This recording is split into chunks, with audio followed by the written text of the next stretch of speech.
Hi friends, welcome to our channel. So Peddi నుంచి ఒక beast, ఒక అరాచకమైనటువంటి అప్డేట్ వచ్చింది. రామ్ చరణ్ గారు ఇప్పుడే పొద్దున్నే జిమ్కి హిట్ అవుతున్నటువంటి ఒక పిక్చర్ని పోస్ట్ చేయడం జరిగింది. పెద్ది కోసం ఒక బీస్ట్ ట్రాన్స్ఫర్మేషన్కి నేను వెళ్తున్నాను అని చెప్పేసి.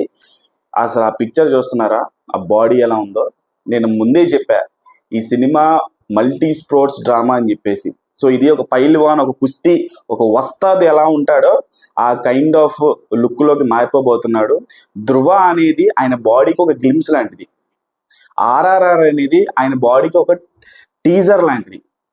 ఇప్పుడు పెద్ది అనేది ఆయన బాడీకి ఒక ట్రైలర్ లాంటిది, సినిమా లాంటిది, అబ్సల్యూట్ సినిమా. రామ్ చరణ్ అనేటోడు ఒక బీస్ట్ బాడీ పెంచితే ఏ రేంజ్లో ఉంటుంది అనే దానికి అబ్సల్యూట్ సినిమా ఈజ్ పెద్ది. ధృవాలో కైండ్ ఆఫ్ బాడీ చూసాం మనం. ధృవ తర్వాతే చాలా మంది యూత్, ఇప్పుడు సో కాల్డ్ జెన్జీ కిడ్స్ అందరూ కూడా చాలా వరకు జిమ్కి వెళ్ళడానికి గల రీజన్ రామ్ చరణ్. వాళ్ళని ఇన్స్పైర్ చేసింది. సినిమాలు చూసే వాళ్ళకి చెప్తున్నా, మిగతా వాళ్ళకి కాదు. సినిమాలు చూసే ప్రతి ఒక్కడికి కూడా ధృవ సినిమా అనేది, ధృవ బాడీ అనేది ఇన్స్పిరేషన్ చాలా మందికి జిమ్కి వెళ్ళడానికి. దాని తర్వాత ఆర్ఆర్ఆర్లో ఒక హల్క్ లాంటి మనం బాడీని చూసాం. ఇప్పుడు ఈ సినిమాకి దానికి హల్క్ బీస్ట్, హల్క్ అమ్మ మొగుడు లాంటి బాడీ చూడబోతున్నాం.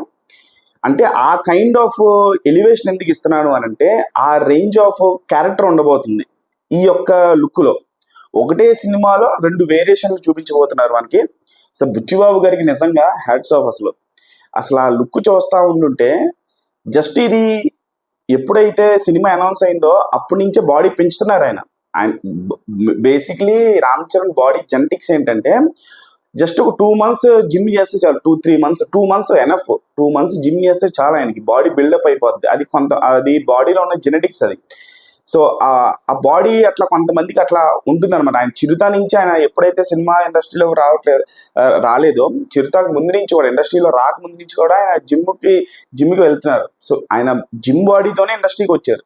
చిరుతలోనే మీకు బాడీ కనిపిస్తూ ఉంటుంది. మీ క్లైమాక్స్ ఫైట్లో మీకు కట్స్ అవి కనిపిస్తూ ఉంటాయి. కానీ ఫుల్ ఫ్లెడ్జ్డ్గా ఆయన బాడీని ఎక్స్పోజ్ చేసింది మాత్రం ఒకే ఒక డైరెక్టర్, అది సురేందర్ రెడ్డి. మనం ధృవాలో చూసాం.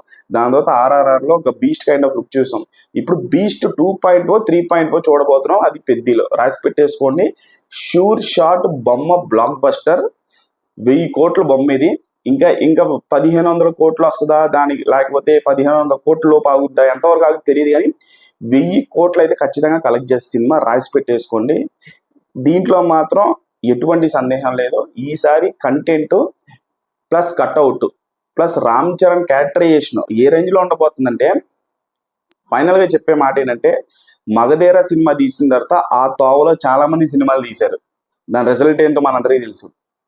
రంగస్థలం తీసిన తర్వాత రంగస్థలం తోవలో చాలా సినిమాలు వస్తున్నాయి, ఇప్పటికీ వస్తున్నాయి కూడా. ఒక విలేజ్ కైండ్ ఆఫ్ రూటెడ్ సబ్జెక్ట్స్కి ఇండస్ట్రీలో ప్రాణం పోసిందే రామ్ చరణ్ యొక్క డెసిషన్. రామ్ చరణ్ ఒక డెసిషన్ అంత డేరింగ్గా ఒక చెవిటి పాత్ర డెసిషన్ తీసుకున్నాడు కాబట్టి సుకుమార్ గారు ఆ సినిమా తీయగలిగారు. ఆ ఇంటర్వ్యూలో కూడా చెప్పారు. సో ఒక విలేజ్ కైండ్ ఆఫ్ రూటెడ్, ఒక రూరల్ కైండ్ ఆఫ్ సబ్జెక్ట్స్కి ప్రాణం పోసింది రామ్ చరణ్ ఇండస్ట్రీలో రంగస్థలం తర్వాత. సో దాని తర్వాత చాలా కైండ్ ఆఫ్ విలేజ్ సినిమాలు వచ్చినాయి. అలాగే సేమ్ పెద్ది కూడా రాసి పెట్టేసుకోండి. ఈ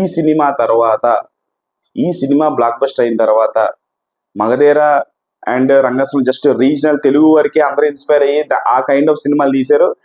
సౌత్లో కూడా చాలా చోట్ల తీసుండొచ్చు. ఆ ఇంపాక్ట్తో, ఆ యొక్క ఇన్స్పిరేషన్తో. అంతెందుకు, విజయ్ సినిమా పులి కూడా మగధీర ఇన్స్పిరేషన్తో వచ్చింది. దాని రిజల్ట్ మనం చూసాం కదా.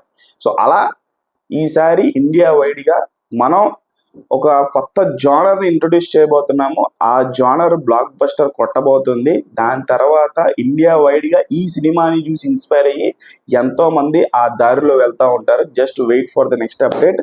సో మీకు పోస్టర్ ఎలా అనిపించింది అనేది కామెంట్ బాక్స్లో కామెంట్ చేయండి. ఛానల్ లైక్ చేయండి, షేర్ చేయండి, సబ్స్క్రైబ్ చేసుకోండి.